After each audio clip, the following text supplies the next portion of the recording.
आपने मुझसे पूछा कि नेशनल कॉन्फ्रेंस से आपने क्यों नहीं इंगेज किया। दो बातें। एक बात जो बार बार सुनने को मिलती थी कश्मीर से, जिससे दिल भी बहुत दुखता था और उसकी पॉलिटिक्स भी समझने आने लगी इससे।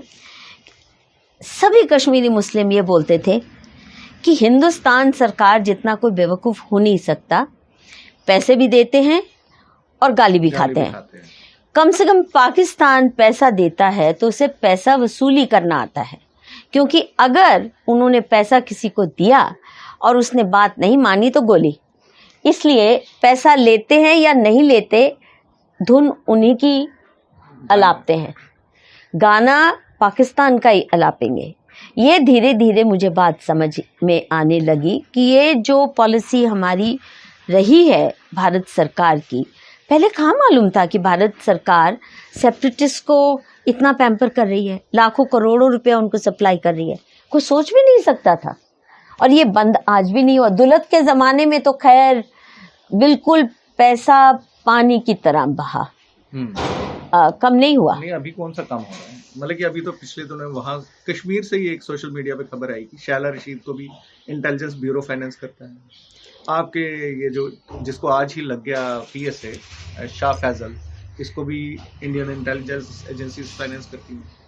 सज्जाद लोन को भी इंडियन इंटेलिजेंस एजेंसी फाइनेंस करती है। मुजफ्फर बेग को भी इंडियन इंटेलिजेंस एजेंसी करती है। जब वहाँ पे सबको मालूम है तो ऐसे डिस्क्रेडिटेड लोगों को गवर्नमेंट के अंदर से जो ये कर रहे हैं उनको शट आउट क्यों नहीं किया जाता? देखिए, दो बातें। एक तो किसी के बारे में भी कुछ भी बोल दो कश्मीर में, क्योंकि कोई किसी का विश्वास नहीं करता, बाप बेटे पे नहीं करता, भाई भाई पे नहीं करता।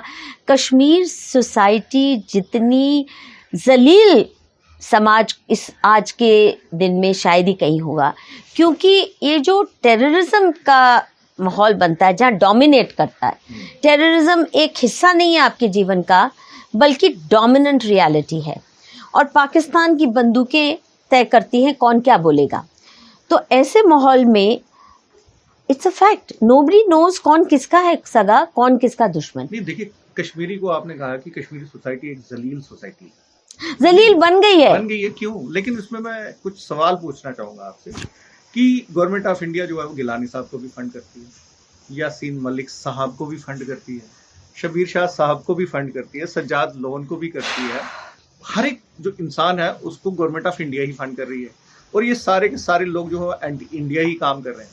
तो जो एक कॉमन कश्मीरी है जो इंडिया के साथ वाकई जेन्युइनली जुड़ना चाहता है, तो वो क्यों जुड़ेगा? ये कश्मीरी खुद भी यही कहते हैं कि हम में से जो राष्ट्रवादी हैं उनको तो गवर्नमेंट ऑफ इंडिया ने हमेशा दरकिनार करके रखा, हमें मार्जिनलाइज करके रखा। हमारी सिक्योरिटी के लिए हम पुलिस के पास नहीं जा सकते थे, किसी पार्टी के पास नहीं जा सकते थे, हमें भी अपनी सिक्योरिटी के लिए गिलानी साहब के आगे ही माथा टेकना पड़ता था। कश्मीरी पंडित भी जो 800,000 बच गए, जो सिख वहाँ पे, हाँ, जो कश्मीरी पंडित संघर्ष समिति है, उनके लोग भी मुझे बोलते हैं कि हमारे पे कोई आपदा आती है, विपदा आती है, तो हम पुलिस के पास नहीं जाते, हम गिलानी साहब के दरबार में हाजिर होते हैं और उन्हें कहते हैं कि प्लीज़ अपने बच्चों को समझा लीजिए, हम पे अटैक ना हो।